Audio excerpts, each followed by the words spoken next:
श्री स्वामी समर्थ तुम्हा सर्वांचं आपल्या यूट्यूब चॅनलमध्ये मनापासून स्वागत आहे.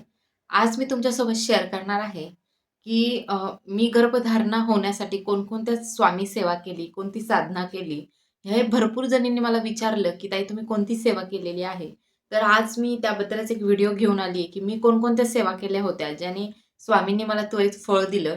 आता सेवा म्हटलं, की आपण भरपूर सेवा करत असतो. जसं की आता स्वामी सेवेमध्ये 11 गुरुवार, 9 गुरुवार, स्वामी चरित्र पारायण. पण ह्या पलीकडेही अजून संतान प्राप्तीसाठी सेवा असतात. त्याच आज मी तुम्हाला सांगणार आहे, ज्या की मी केल्या आणि त्याचा मला खूप अनुभव आला. म्हणजे शब्दात सांगता येणार नाही असा माझा अनुभव होता. पण एवढं होतं, की त्या सेवेमध्ये सातत्य लागतं. तुम्हाला एखादी जर सेवा तुम्ही सुरू केली, तर ती तुम्हाला दररोज करणं गरजेचं आहे. तुम्हाला एखादं स्वामींकडून फळ लागतंय, तर आपलंही देणं बनतं, की आपण त्यांना काहीतरी द्यावं म्हणून. आणि आपण देऊ ते ब्रह्मांड नायक आहे. त्यांना आपल्याकडून काय अपेक्षा आहे? फक्त सेवेची अपेक्षा आहे. आता मी कोणकोणत्या सेवा केल्या होत्या, हे मी आज तुम्हाला सांगणार आहे. तर मी सगळ्यात अगोदर जेव्हा आपल्याला प्रेग्नन्सी राहत नाही, तेव्हा माणूस खूप डिस्टर्ब होऊन जातं आणि कुठनं मार्ग मिळतो का ह्या शोधात असतं. तेव्हा मी माझ्याकडे दिंडोरीचा ग्रुप आहे. तर त्या दिंडोरीच्या ग्रुपवरून आपण दिंडोरीला किंवा गुरुपीठला सेवा देतात बघा शनिवारी किंवा रविवारी असं सेवा देतात तिथे. तर त्या ग्रुपवरती मी मेसेज टाकला होता म्हणजे माझी समस्या मांडली होती. तर मला थेट दिंडोरीवरून सेवा आली होती. सेवा भरपूर मोठी होती. 2-2, अडीच-अडीच महिन्याची होती. पण ती सेवा केल्यानंतर एवढा रिझल्ट मला मिळाला. आता सेवा काय आहे? तर मी सगळ्यात पहिले मला सेवा आली होती, की 108 स्वामीचरित्र सारामृत. आता 108 स्वामीचरित्र सारामृत हे पारायण करायची मला तिकडून सेवा आली होती आणि त्यानंतर नित्यसेवा. नित्यसेवा करणं खूप गरजेचं आहे. नित्य नियमाने आपल्याला ती सेवा करायची असतात. तर दुसरी सेवा होती नित्यसेवा आणि महत्त्वाच्या 2 सेवा होत्या. त्या म्हणजे आपली जी बाळकृष्णाची मूर्ती आहे, त्या बाळकृष्णाच्या मूर्तीवरती दररोज श्री सूक्त 16 वेळा आणि पुरुष सूक्त 16 वेळा याचा आपल्याला दररोज अभिषेक करून ते तीर्थ आपल्याला पती-पत्नीला घ्यायचं होतं.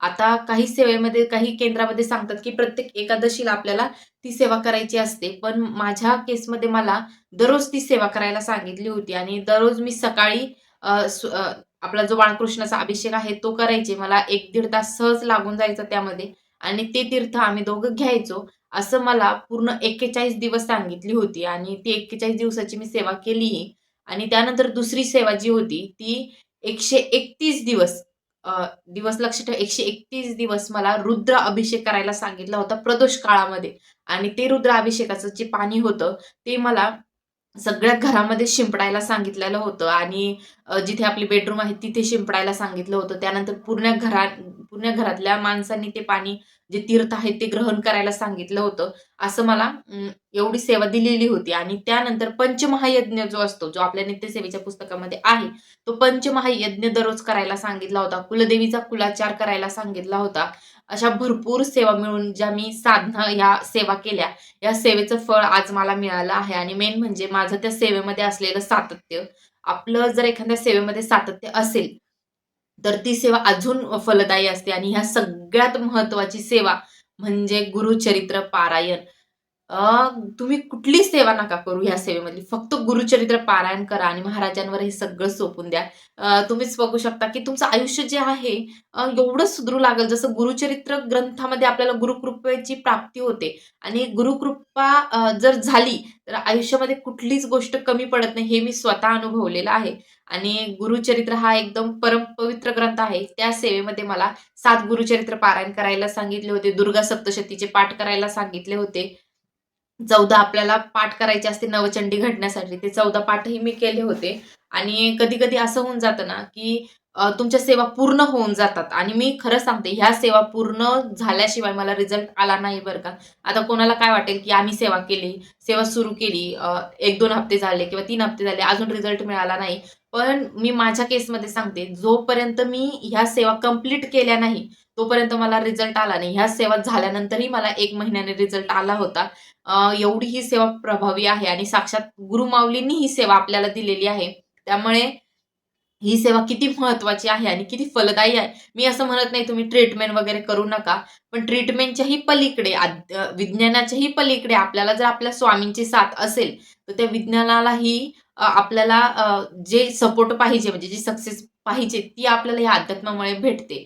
जर तुम्ही फक्त तुम्ही हॉस्पिटलही करा आणि जेव्हा मी ही सेवा चालू होती म्हणजे तेव्हा माझे हॉस्पिटलही चालू होते. मी हॉस्पिटलही करत होते.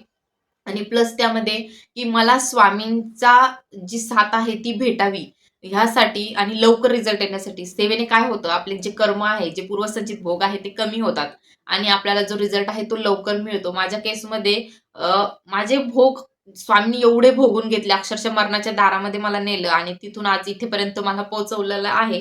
ही असते एक स्वामी सेवा. स्वामींची परीक्षा ही असते आणि तुम्हाला त्या परीक्षेमध्ये उत्तीर्ण व्हायचंच आहे. तर तुम्हाला ही गर्भधारणा हवी असेल, तर ह्या सेवा तुम्ही करू शकता. काहीही प्रॉब्लेम नाहीये.